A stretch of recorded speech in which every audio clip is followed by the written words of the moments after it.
The Viberg Service Boot. It's the last frontier. In my years running BootSpy, I've had the chance to review over 100 different boots. And one comment I consistently get on the YouTube channel is people asking my thoughts on Viberg. Now, I've tried Nicks, I've tried Whites, I've tried Wesco, and now that I've been wearing my Viberg Service Boots for several months, I'm ready to deliver my thoughts. There are several types of Viberg Service Boots. There's the 2030, 2040, 1035, and 310. These are all different last shapes, which basically means they have a lot of the same material and construction quality, but they're just shaped a little differently, either for style or for fit. The most popular Viberg Service Boot is the 2030, and you can find that with a plain toe, cap toe, or even a brogued cap toe. I decided to go off the beaten path a little bit, and I picked up the 310, which is the newest service boot last in the lineup. It has a slightly squared off bump toe, and it's a really unique looking boot. In this review, I'll be specifically talking about the 310, but a lot of what I'm talking about also applies to the 2030, 2040, and the 1035. I chose the 310 Viberg Service Boot because of the squared off bump toe. It has such a unique look to it, I just couldn't resist. Viberg ships waxed cotton laces and leather laces with their boots, so you have a tough choice right away. I decided to go with the leather laces myself, but I'm keeping the cotton laces just in case I want to swap out. The most popular Viberg Service Boot is the 2030. This has the basic look you'd expect from a service boot. It's a fairly slimmed down style that's not quite as bulky as a Red Wing, but it's not so narrow that it could ever be confused with a dress boot. And I'd say that's also true for the 310 and the other Viberg lasts. They're casual boots, but not so chunky that you're forced into wearing rugged clothes every single day. Now this is CF Stead Husk Oil Culotta leather, and it has a deep, rich, musky undertone to it that's been getting more and more dynamic as I break the boots in. This leather is designed to get more distinctive and develop a patina over time. The leather is fairly stiff out of the box, and even after several months of breaking in, the leather still has a lot of structure to it. It sort of reminds me of new Chrome Excel leather, but with a tighter grain and a little more structure to it. Culotta leather is cut from the belly part of the steer, so it's one of the most sought after cuts you can get. CF Stead tans it in such a way that the tighter grain develops, it's like a metallic-like sheen to it, which is really interesting. This is what gives the leather such a dynamic look to it as it ages. Because this is a pull-up leather that's already packed with so much oil, I'm not going to condition it for the first year. Lately, with more casual boots, I've really liked to break them in all the way and let the leather develop a distinct patina before I go ahead and condition it. But if you want to keep your boots looking relatively new, you could condition these every 3 months, but I wouldn't do it any more often than that. I'd probably stick more to like 6 months. I'm going to use Venetian leather balm on this when the time comes because it doesn't darken the leather, but it still conditions well and it brings back a little bit of that shine that's going on here with the Husk Oil Culotta. Now there's a kip leather lining through the vamp, and the ankle and heel aren't lined though, so you get some added breathability there while still getting a boost to the durability from the vamp lining up here. The upper leather is 2.2 millimeters thick at the unlined parts. The kip leather lining adds another 1.4 millimeters of thickness, so the toe right here totals up to 3.6 millimeters of leather, which is substantial. Overall, I'm a big fan of this leather and I've enjoyed watching it age so far. Viberg uses all natural materials for the sole, including a vegetable tan insole, midsole, and the day-night rubber outsole. And like all Viberg service boots, this one is made with double rows stitch down construction. One thing I love about the stitch down construction here is that Viberg does a much tighter stitch pattern compared to Nicks, Whites, and Wesco. Of the stitch down boots I own, the flange of the leather usually has some substantial width to it that makes the boot look a lot bulkier and less refined. But that's not the case with the Viberg service boot. The stitch down construction isn't any bulkier than a Goodyear welt would be. Now, I'm also a big fan of the shape of the heel. It has just the slightest angle to it, and it looks like a regular straight heel from far away, but that little bit of taper gives it more of a refined shape. And it's just one of those things where people, they can't really see it. When they look at it, it's like you don't know what, you can't put your finger on it, but it's like, man, that boot looks really good. And I think it's all those details that really add up for the Viberg service boot. Of course, the day-night rubber outsole is a winner for sure. So I have several boots with this outsole, and I've only ever had great experiences with day-night. Now the fit and sizing is a bit tricky with Viberg. Their standard fit is an E width. So your regular boots, that's an E width, which is pretty wide. I'm used to shopping with brands like Red Wing, Wolverine, Grant Stone, Thursday, Nicks, etc. So I know that boots tend to fit larger than sneakers. Now I am a 10.5D on the Brannick device, and I get all my sneakers in a size 10.5. I get my Red Wings, Grant Stone, Thursday, Nicks, all those in a 10D. So I picked up the Viberg in a size 10, and I realized I should have gone with a 9.5. In other words, order a full size smaller in Viberg than your Brannick sizing, or what you would normally get with sneakers and dress shoes. Now this is especially true with the 310 last, this shape right here, because this bump toe has so much extra room for forgiveness that it'll be difficult to get a boot that cramps your toes. So if you go a full size down, it's just not going to bump in the toes, that's for sure. There is one notable exception, and that's with the popular 2030 last. Viberg has started offering D-width 2030 service boots, though their default is still E-width. Now if you're wondering which last shape to get, here are the big differences. The 2030 is the standard fit and shape. It's a classic service boot. The 2040, it's wider starting at the waist of the foot, allowing the ball of your foot and your toes to have a little bit more room. It also has a slightly elevated toe, so it's forgiving if your toes do split splay out a bit. It's a bit more bulky than the 2030. The 1035 is similar to the 2030, but it has a rounder, flatter toe. Then the 310, that takes the elevated toe to the next level and makes the shape a lot more stylized. To me, the 2030 is the most versatile shape. The 2040, it's a bit more rugged, but still fairly tame. The 1035 is a great option if you like the versatility of the 2030, but you need more room at your forefoot than you do in the heel. And the 310 here, this is a one-of-a-kind look. It's the least versatile in my opinion, but it's also the most rugged looking. The break-in period wasn't bad at all for these service boots. Maybe it's a little different with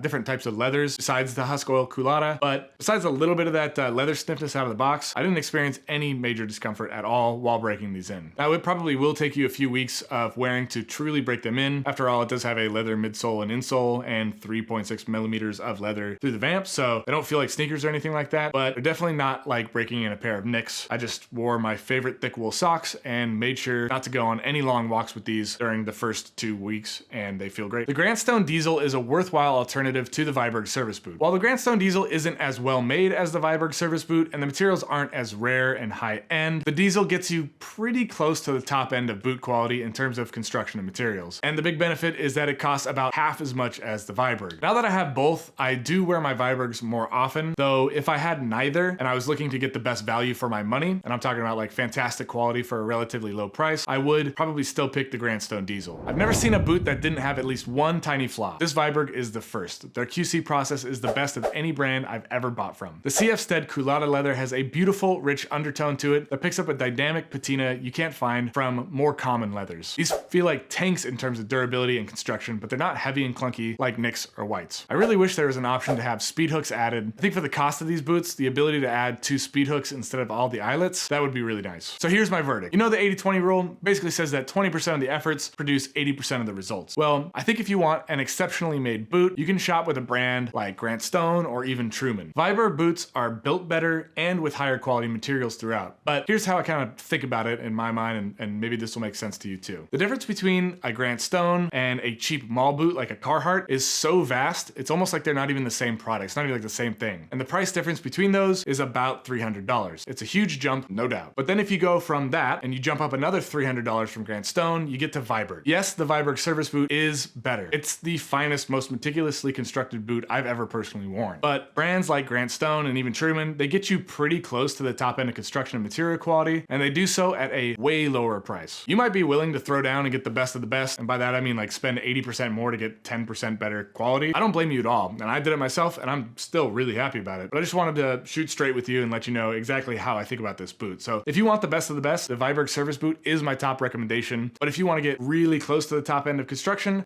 then I would choose the Grantstone Diesel. If you found this helpful, check out this video popping up right here. I'll see you there, and until next time, put your best boot forward.